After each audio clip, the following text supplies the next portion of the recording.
कहीं पर काफ़ी प्रकृति के मामले में लोगों को बहुत पता है कि उन्होंने क्या क्या जैसा हमारे शुरू किया था तो ज़्यादातर जो पहले से लिख चुके हैं वाले उनको पढ़ना ही लिखा होगा तो बेटा को जैसे हमारे लिए पाएंगे नजर रखते हैं और हम हमेशा लिखने वालों और उस दौर की औरतों को ज़्यादा ही हमें चाहिए कि हमें ताज़ी भी हैं और हमें याद करें तो जहाँ आप मुझे जाने कुछ में याद करें और हमें भी रोशनी दें कि वो क्या लिखती थी जिन्होंने नहीं पढ़ा।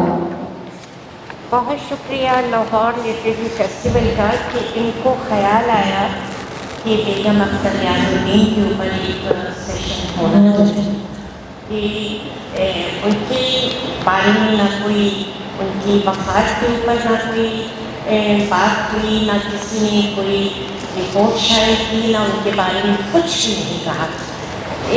बेगम अख्तर याजुद्दीन बेसिकली अंग्रेज़ी अदब की उस्ताद थी और ये 65 और 64 का ज़माना और उस वक्त जो उर्दू तबका था या पढ़ने वाले उर्दू थे उस वक्त अदबी बच्चों का बहुत जोर था, रवाज था और लिखने वाला ये सब कॉन्टिनेंट में पर्चे आते और जाते थे और नए लिखने वाला या एक पुराने लिखने वाले मानूस और शनासा होते थे इन पर्चों के जरिए। तो 64 का ज़माना था और एक सफ़रनामा अदबी दुनिया में शाया। अदबी दुनिया को ये इनको एडिट करने वाले मौलाना सलाहुद्दीन अहमद थे। तो सफ़रनामा था ये सोवियत यूनियन का था और जाहिर है कि 64 का ज़माना था और उस वक्त कम्युनिज़्म पूरे अपनी पीक पर था और सोवियत जो था उसके बारे में एक बहुत मशहूर सेइंग थी कि the country is headed behind the iron curtains. कोई वहाँ पर नहीं जा सकता था, वीज़ा की पाबंदियाँ थीं और विजिटर्स को बिल्कुल अलाउ नहीं थी।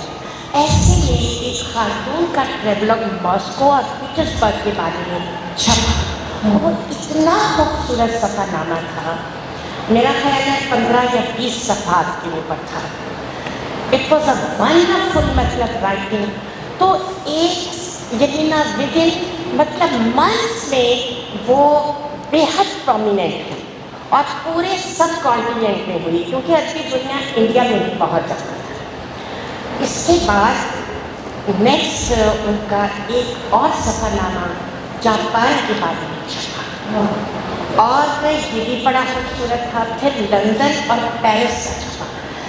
इन सफ़रनामों की जो बहुत बड़ी कैरेक्टरिस्टिक्स थी वो ये थी कि उन्होंने जब मॉस्को और पीटर्सबर्ग को पोर्ट्रेट किया तो वो उस वक्त की जो वहाँ की दुनिया थी जिसके बारे में आमकारी नहीं जानता था, वर्ल्ड वाइड ही नहीं एक्नॉलेजमेंट थी, तो वो उसके बारे में कॉमन लोगों के जो एटीट्यूड्स, बिहेवियर्स और वहाँ के जो पॉलिटिकली जो जबर का एक माहौल था उस सारे में और फिर ज़ारों का पीरियड्स उसकी बड़ी खूबसूरत डिस्क्रिप्शन थी। यही चीज़ जापान में भी, जापान भी इतना यानी ना उर्दू तबके के लिए इतना मानूस नहीं था, जापान के बारे में भी यही चीज़ हुई। तो ये सफ़रनामे कोई 70s से तक चले। इस 70s में या 69 में मेरा ख्याल है, मैं श्योर नहीं हूँ, लेकिन इन्हीं दौरान में उर्दू राइटर्स ने 7 समंदर पार के नाम से इसको किताबी शक्ल और 7 समंदर पार किताबी सीरत में छपा। इसके बाद में फिर नेक्स्ट उनका हवाई के बारे में ट्रेवलॉग छपा। इसके बाद उनका हॉन्गकॉन्ग के बारे में, बैंकॉक और इसके बाद छोटे छोटे जितना यूरोप के, हाँ न्यूयॉर्क के बारे में पूरा जिन था। तो ये उन्होंने एक तरह ये इस किताब का नाम खनक पर कदम था और ये एक तरह पूरे यूरोप का अहाता किया उन्होंने, यूरोप और मिडल फ्रांस। तो ये खूबसूरत असलूब था, ज़बान बेहद खूबसूरत थी और इसको अदबी बच्चों ने तो ये 70s, 60s, 80s में जिस तरह से वो आए और वो छा गए तो ये उनकी, लेकिन 80s के बाद में उन्होंने लिखना छोड़, और फिर वो मेरा ख्याल है सोशल वर्क के साथ में अटैच हुए। सेक्रेटरी इस्लामाबाद में सेक्रेटरी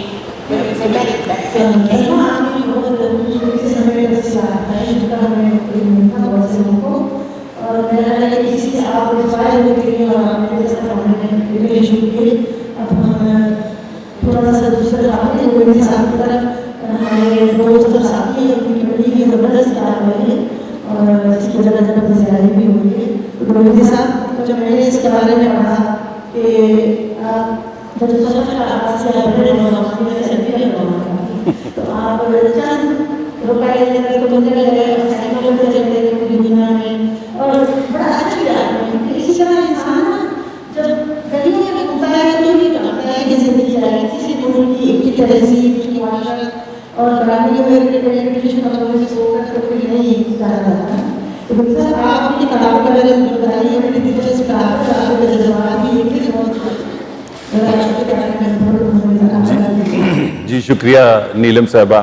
लिखता तो मैं था और असल में अक्सर मैं कॉलम के अलावा ऐसे करता था कि अरशाद अहमद हक्कानी साहब के कॉलम में अपनी पॉलिटिकल एनालिसिस लिख देता था। अगर स्पेन गया, यूरोप गया, तो उन्होंने मुझे कहा था सियासी जहांगीर, लेकिन ट्रैवलॉग मैंने नहीं था कभी किताब की शक्ल में लिखा। तो मुझे पेंडिंग था। तलमीज़ हक्कानी साहब ने मुझे बहुत पहले कहा, जो तारड़ साहब जिनको अपना उस्ताद कहते हैं, मैं कॉलेज पढ़ता था तो वो मेरे दोस्त बने कि आप ज़रूर लिखो। तो मैं चूँकि एक्टिविस्ट हूँ, सियासत पे लिखता था, तो मैंने कहा मुझे 5-6 महीने चाहिए, मैं पहले क्रोनोलॉजिकली अपने ट्रैवलॉग लिखूंगा। तो मुझे 5-6 महीने चाहिए थे, उसके लिए मुझे 37 साल गुजर गए। जब कोविड आया तो मैंने कहा कि 6 महीने या साल तो रहेगा, तो चलो अपना जो पहला ट्रैवल है बाद इंडिया, चूँकि पहली दफ़ा मैं इंडिया गया, तो फिर उसके बाद मैं Iran, Turkey, Bulgaria, communist Bulgaria, तो मैंने 3 तहजीबों को, 3 निज़ामों को, 3 समाजों को, 3 सिविलाइजेशंस को, जो कि अब तकरीबन कम्युनिस्ट समाज तो ख़त्म हो चुका जो बल्गारिया का था, तो मैंने फिर इसको लिखना मुश्किल था। चूँकि मैं समझता हूँ कि उर्दू में ट्रैवलॉग तकरीबन बदल चुका है। जैसे दुनिया में आज भी ट्रैवलॉग जो लिखा जाता है, जैसे रॉबर्ट फिस्क लिखता है पिटी द नेशन, वो पूरा ट्रैवलॉग है। तो जैसे मैंने इसमें हुलिया जलेबी का जिक्र किया, मेरे आइडियल ट्रैवलर्स वो हैं जो ऑटोमन ट्रैवलर उसको कहा जाता है, या अल-अदरीसी है 1000 साल पहले स्पेन का। तो आप जब तक समाज को नहीं देखते, और मैंने इसके लिए एक बड़ी किस्म का तहकीक का काम था, 2 साल मुझे लगे, 37 साल गुजर चुके थे जब किताब मुकम्मल की, तो 39 साल हो गए।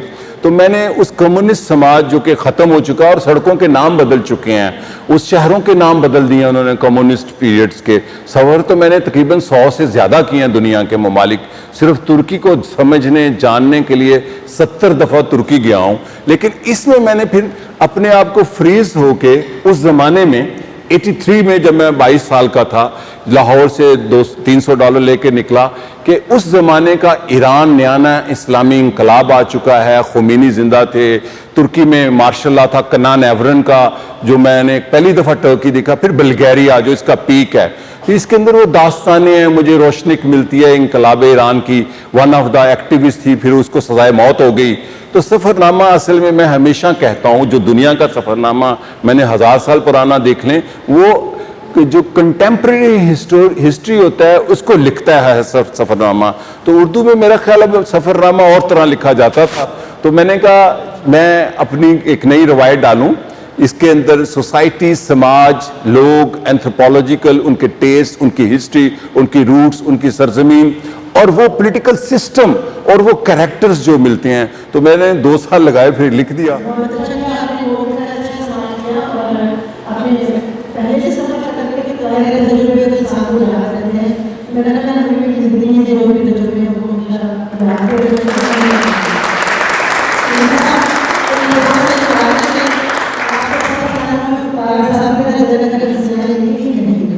देखिए मुझे हसीनाएं मिली, मैंने इसमें लिखा, हमारे सफरनामा नगार बल्कान नहीं गए। मैंने बल्कान देखा, लबनान देखा, काकेशिया देखा। बल्कानी हुस्न मेरा ख्याल दुनिया में नंबर 1 है, लेकिन हुस्न मैंने सिर्फ औरत तक महदूद नहीं है, हसीनाओं तक महदूद नहीं है। और मैंने जो समाज का हुस्न देखा, लोगों का हुस्न देखा, वो मौजू ही नहीं रखा। लेकिन एक हसीना मुझे मिली लबनान से, जो मेरी लाइफ पार्टनर है, वो भी मुझे सफर में ही मिली थी।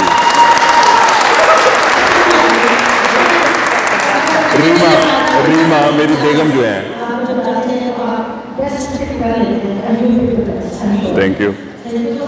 तो अब हम ज़्यादा की तरफ आते हैं। ये हमारे दोनों खवातीन से सामान मिला है, ठीक है। इनको कोई लेने ये नहीं पता है ये चीज़ आप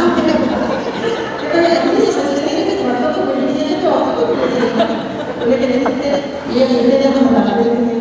तो सर आप अपनी किताब के बारे में बात की, मेरी किताब काफ़ी सारे मैंने पढ़ी नहीं है और बड़ी फैसिनेटिंग ये अकाउंट है जीवन के बारे में।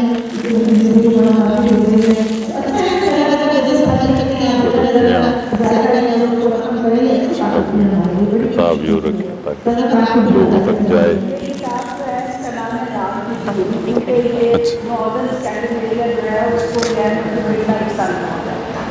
तो ये मेरा सही मानों में टेक्निकली सफल माना नहीं है, एक्चुअली मेमोरीज है। क्योंकि मेरा स्टूडेंट के साथ रहा तो 35 साल जाना आना मेरे का काम ऐसा था। तो मैंने वहाँ का हर मौसम, हर महीना, एक दफ़ा उनके रस्म रिवाज एक दफ़ा अटेंड किए।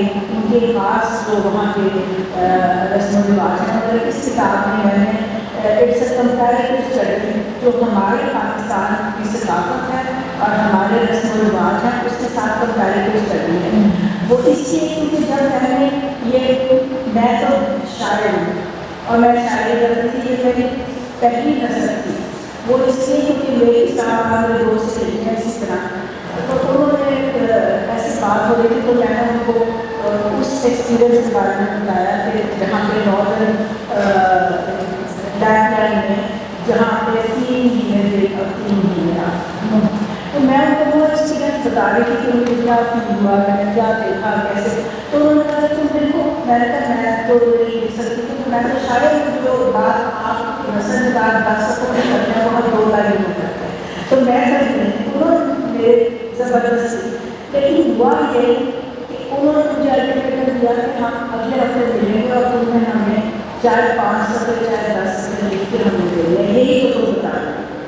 तो इस तरह ये शुरू हुआ। मतलब हुआ ये कि जब मैंने लिखना शुरू किया तो मेरा इतना एक्सपीरियंस था स्विमिंग के बारे में और 35 साल का एक्सपीरियंस था कि मैंने रीड करना शुरू कर दिया और मुझे उसमें मज़ा आना शुरू हुआ क्योंकि मेरे पास यादें तो थी मगर उसके साथ साथ 35 साल बड़ा लंबा अर्सा होता है।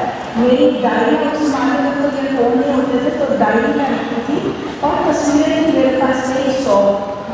उसकी वजह से मुझे बड़ी मदद मिली क्योंकि जब मैं किसी चीज़ के बारे में लिखना शुरू करती थी तो ना सिर्फ वो वाक़या या वो जगह पर मुझे वहाँ के रंग और वहाँ की खुशबुएं तक याद आनी शुरू हुई। तो आई रियली स्टार्टेड एंजॉयिंग इससे मैंने इसमें सारे वहाँ के रस्म रिवाज और बाद में जो तारे साहब में बात कर रहे हैं उन्होंने भी मुझे बड़ा कहा था कि लिखो लिखो लिखो। तो मैंने उनको कहा था कि एक मेरा चैलेंज है आपके लिए कि इस किताब में एक लफ्ज़ जो है वो गलत इन्फॉर्मेशन है। वो इसलिए क्योंकि जिन चीज़ों को मैं जानती थी उनके बारे में भी मुझे 5 साल लग गई किताब में। मुझे मैं जब हर साल हम जाते थे तो मैं जिन चीज़ों के बारे में लिखना चाहती थी और मैं ऑलरेडी जानती थी उनको तो भी मैंने दोबारा वो जगह जैसे कि पूरी रिसर्च की उसके बाद मैंने वो जाना। तो इससे बहुत सारे हैं जिन्हें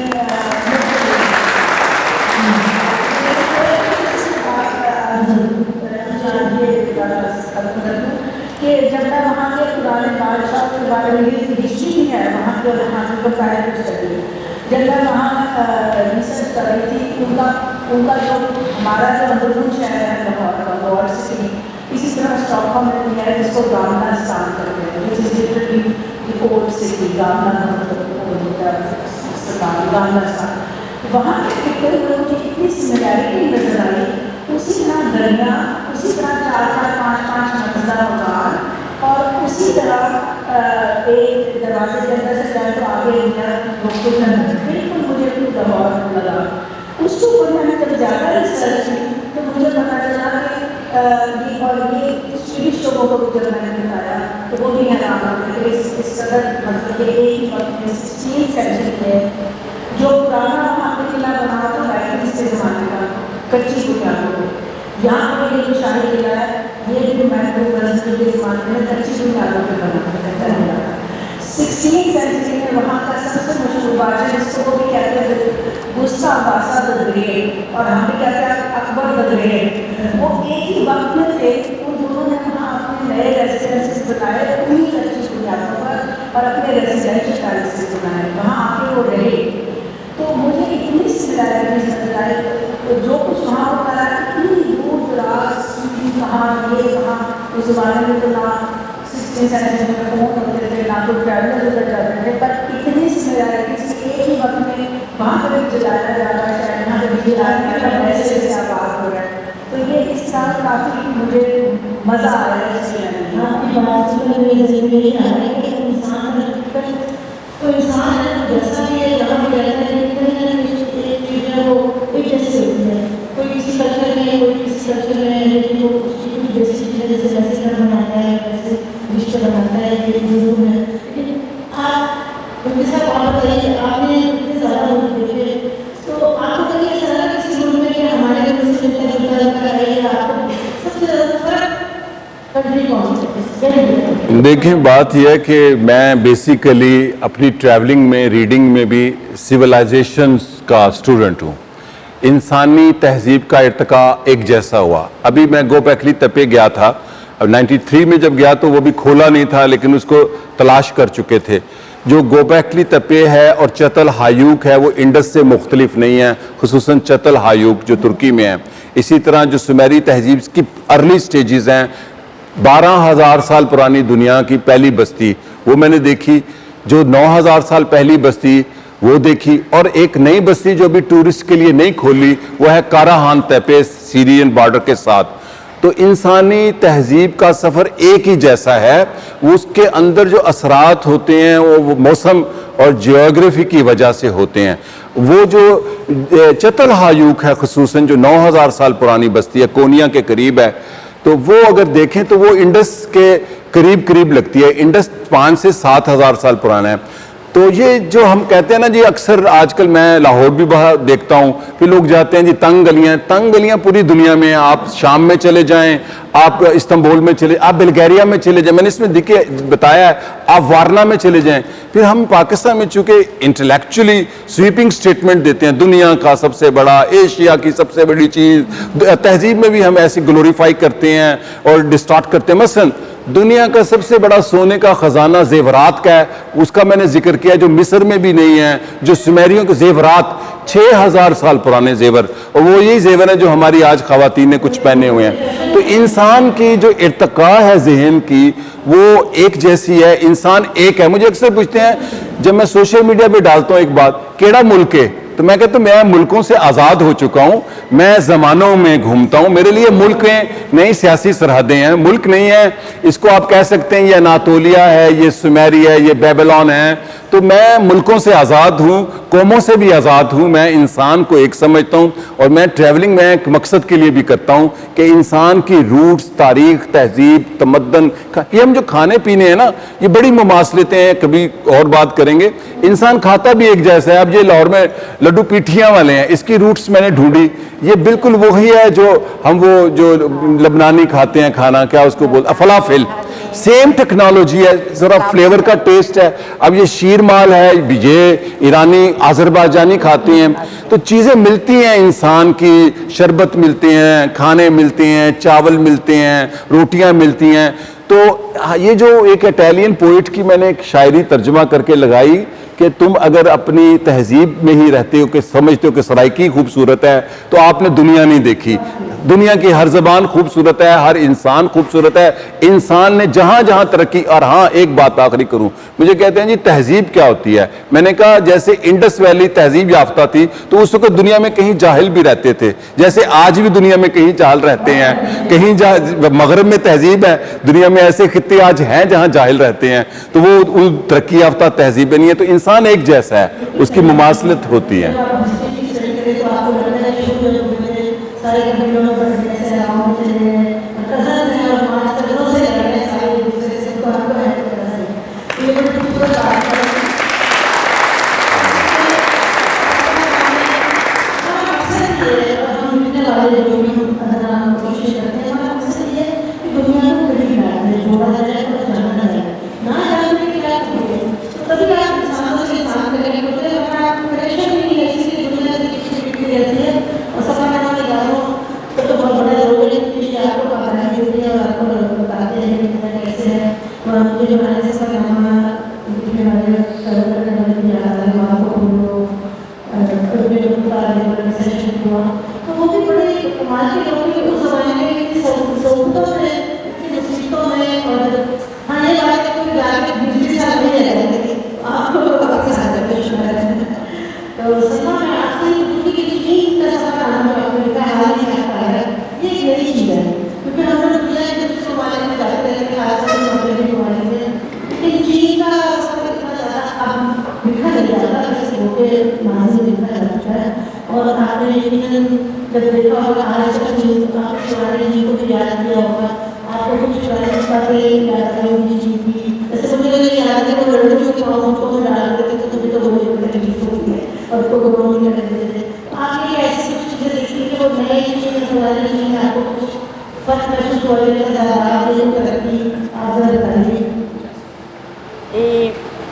सबसे पहले तो मैं थोड़ी सी बात, क्योंकि मैंने सरकश का सफरनामा भी पढ़ा और मैंने फर्रुख सोहेल गोल्दी का भी पढ़ा हुआ है। दोनों के बारे में दो लफ्ज़ मैं ज़रूर कहना चाहूँगी कि सरबत में जैसे अभी कल्चर का और सिविलाइजेशन के जिक्र किए हैं, तो अगर आप नॉर्दर्न एरियाज में जाएँ तो बल्तिस्तान में मैं बहुत घूमी फिरी हूँ और बल्तिस्तान पर किताबें लिखी हैं। तो वहाँ के जो खेल हैं और लिविंग स्टाइल वो वैसा ही है जैसा सरबत ने अपनी किताब में जिक्र किया। तो ये एक बहुत ही खूबसूरत चीज़ें हैं कि जो जहाँ पर कल्चर और सिविलाइजेशन से मिलती है।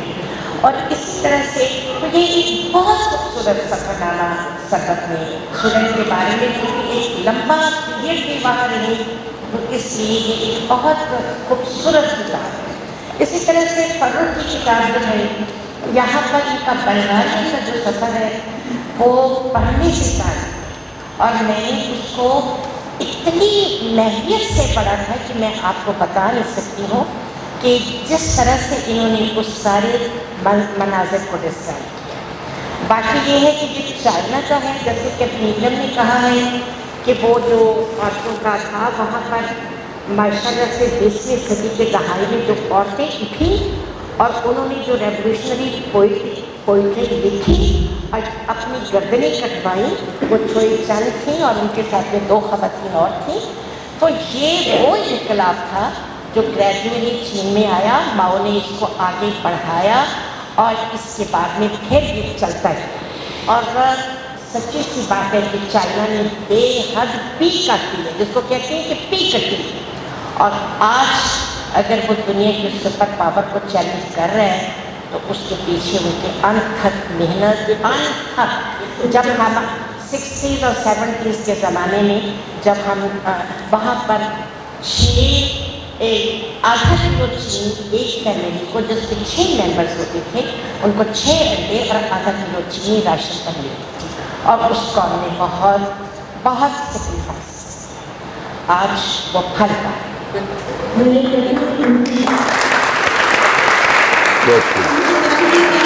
बहुत सही पॉइंट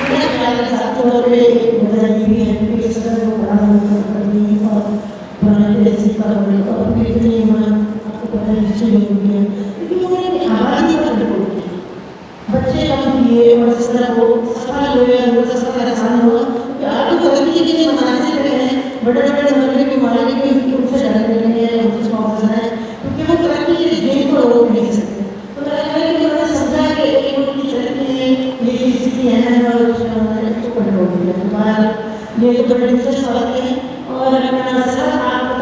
रात में वाला वो मुझे पता कैसे लगा कि रात को दुनिया में बिल्कुल रात और कितनी लंबी रात मतलब तो वैसे ही रात को आती है तो वो जो है इंसान शायद लोगों के लिए वो तजुर्बा कैसा होता है कि रात खत्म नहीं होना क्या है जो भी रात है जिसकी रात है साल की रात वाला रात होती है। वो शहर का नाम है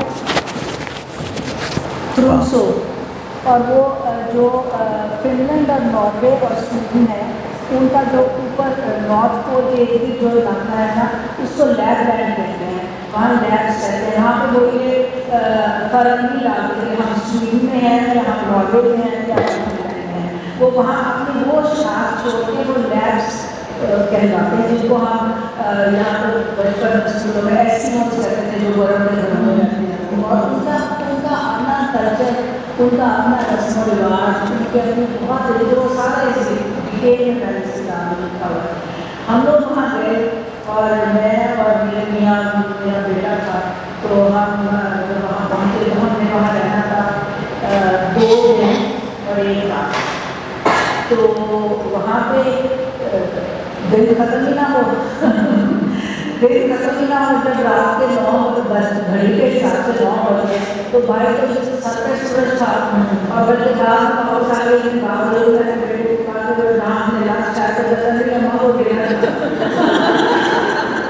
तो उसके बाद हमने वहाँ पे एक बिजनेस के लिए एक ऊंची जगह पे वो बनाया डेक बनाया जहाँ से आप जाके तो आप चारों तरफ देख सकते हैं पूरा। और वहाँ पे हम कोई 1 बजे रात को गए और इतनी धूप थी कि डार्क ग्लासेस लगानी पड़ी।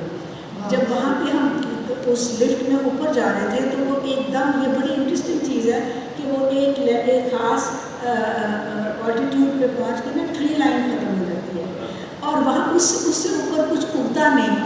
ऑल्टीट्यूड जब इतना होता है जैसे पहाड़ों पे भी कहीं एक लाइन आती है उससे ऊपर कुछ उगता नहीं। तो जब लिफ्ट में ऊपर जाते हैं तो आप देख रहे हैं कि ऐसे जैसे सीधा कट लगा होता है ना वहाँ दरख्त खत्म हो जाते हैं उसके ऊपर वहाँ जाए।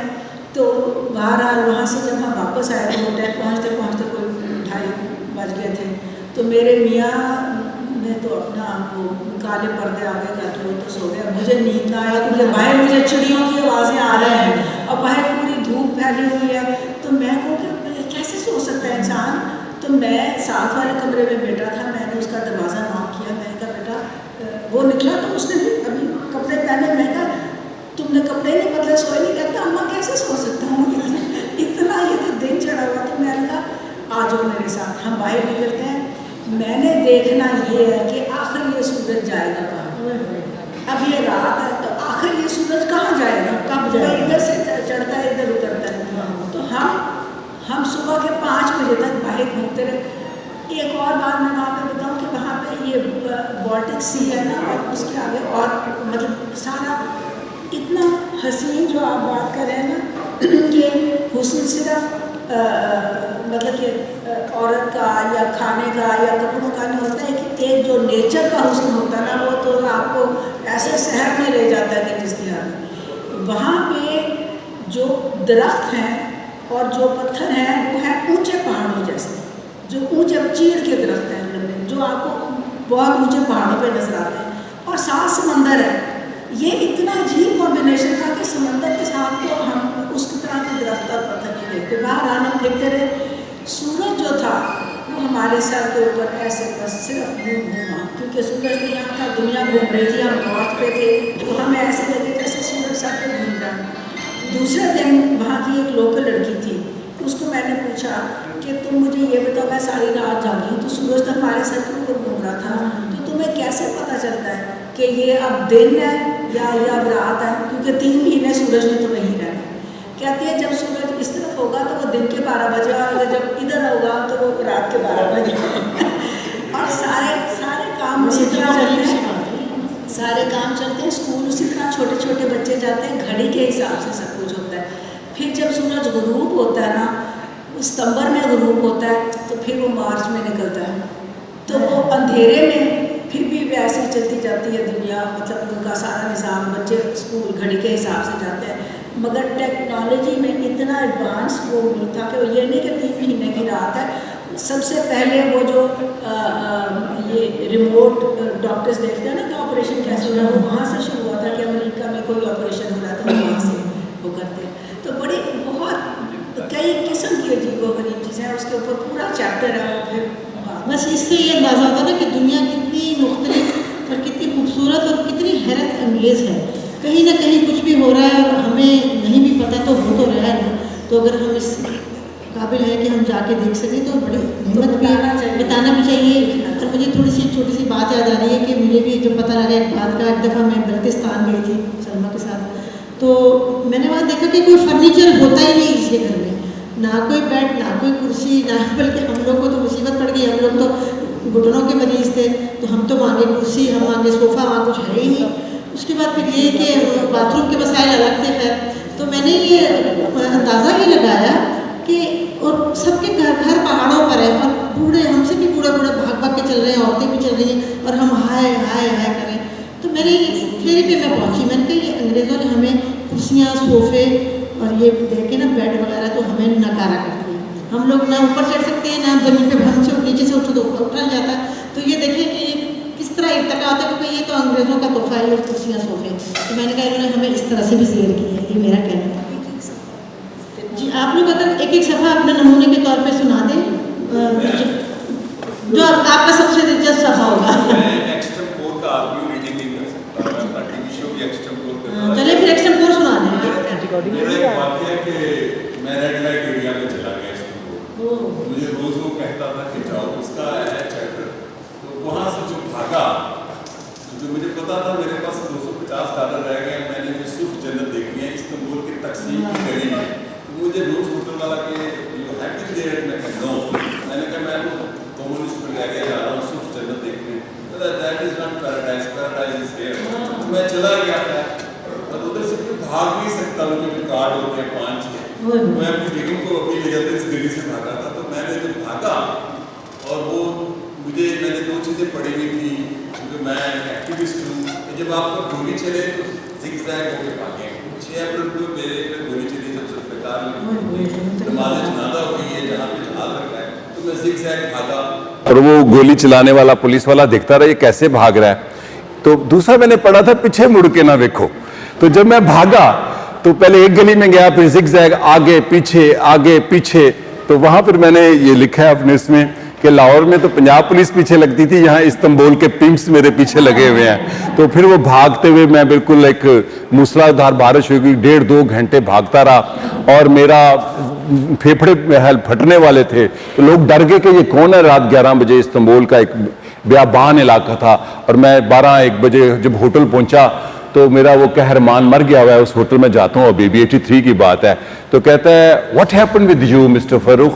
मैं कहा I have been there where you always suggesting me. कहता है नाउ आई बिलीव। कहता है क्या हुआ। मैं भाग गया। कहता है I believe you now, you are a revolutionary.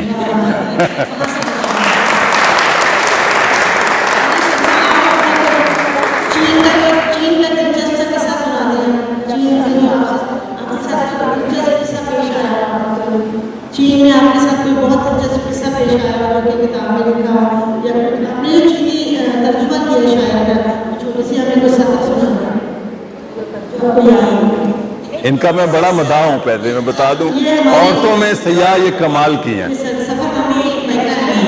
थोड़ा सा एक वाक़या बता देना चाहती हूँ कि मैं हमेशा अपनी दोस्तों के साथ ही क्या मैं अकेले सफ़र करती हूँ, तो जो बाउंड्रियाँ मारती हूँ ना, ये इसका कोई जवाब नहीं। ट्रेन जाना था तो हमने 3 दोस्त थे, 2 दोस्त थे और थी किसी में नीलम के साथ में हमारे तैयार थी, लेकिन वो सेट नहीं हुई।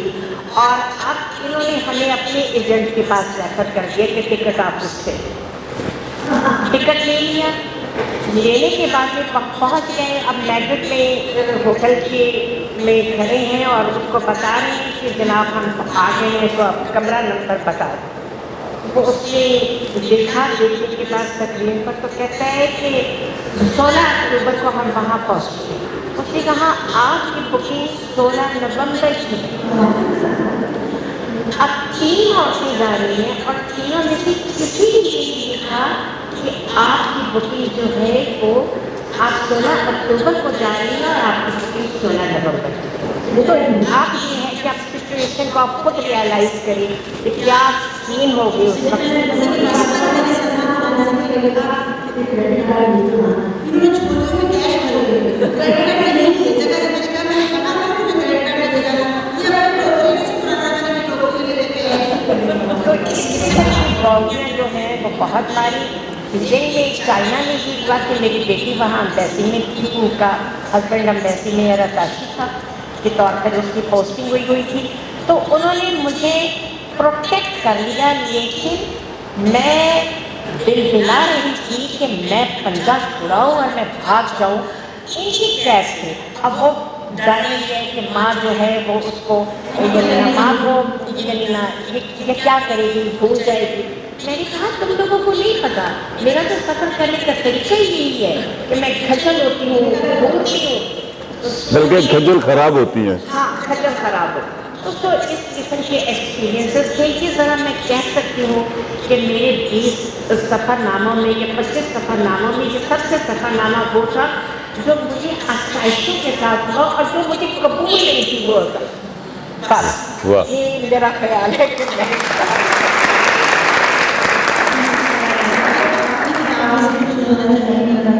एक सभा से सुनाऊंगी।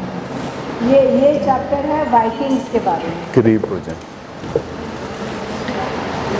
वाइकिंग्स के बारे में ये चैप्टर है।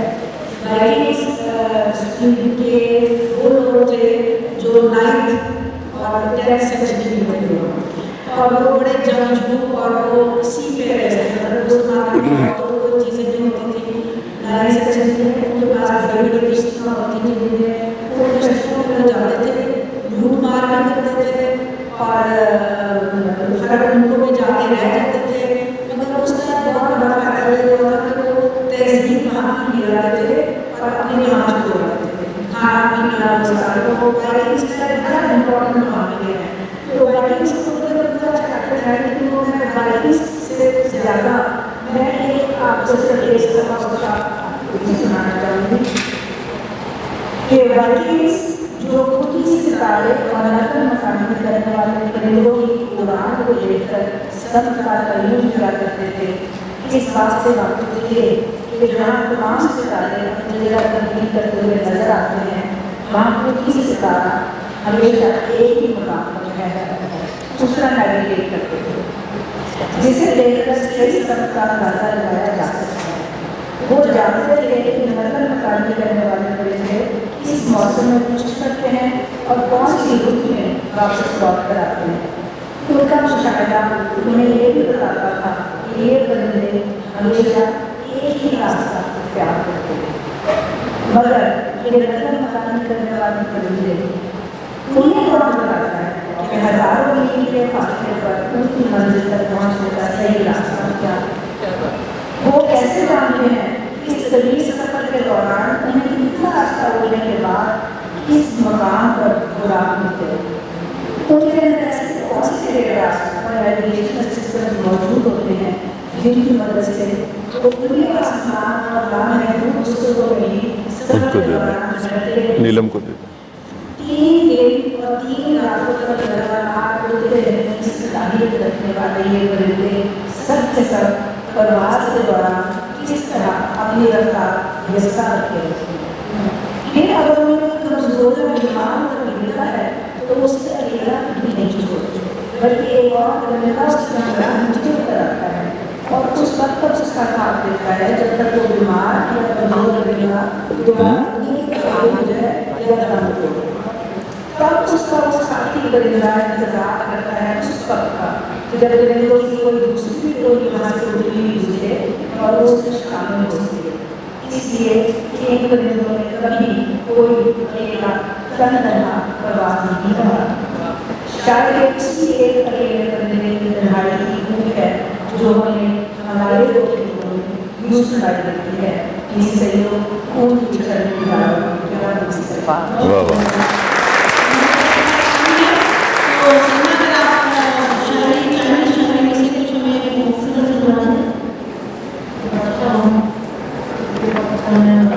ये उनकी जो बड़ी एप्रिशिएटरी उनकी शायरा थी जिसे उन्होंने यानी ना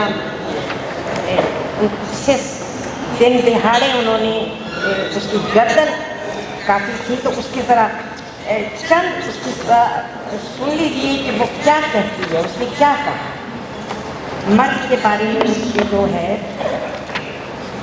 अगर से मैं मर्द पैदा नहीं हूँ, मगर मेरी मर्जी उनसे ज़्यादा ताकतवर है। हम जीत नहीं सकते काबिलियत और लियाकत के बावजूद। मर्द ही आला तरीन ओहदे संभालते, लेकिन हमारे दिल ओहदेदार मर्दों से ज़्यादा खालिस है। आप मेरा शायरी देखें, उसकी सोच, मेरा मतलब इस यात्री पर आग की तरह जलता है। ऐ यार मर्द मुझे जाने का दावा कैसे कर सकते? वाह, दलील इस नौ के आवाज़ को कब जाए।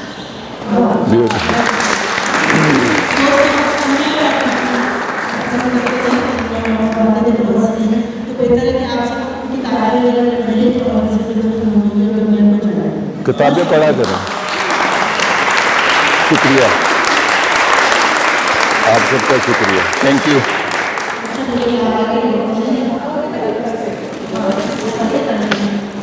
ये टाइम खत्म हो गया, 2 मिनट है।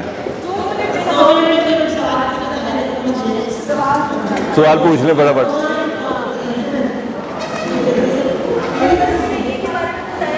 जी,